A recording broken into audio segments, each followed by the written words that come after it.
How to fix your Discovery Plus keeps buffering. So let's get straight into the video. Well, there are a couple of reasons why you would be facing this problem. The first thing you want to do is check your internet speed. You need to take at least 5 MBs of 4 HD and 25 MBs for 4K. You can also try restarting your router by unplugging your router, waiting 30 seconds and plugging it back in. If that is not the case, you want to simply go ahead and reduce devices on your network. Too many devices can also go ahead and cause this little problem, as I mentioned.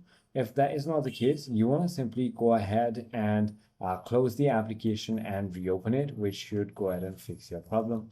If nothing works, you want to simply go ahead and try updating your application or even lowering the video quality. If you use any kind of VPNs, definitely turn that off and try restarting your device. I hope this video clarifies everything for you. If you have further more queries, feel free to comment down below and I'll see you on the next one.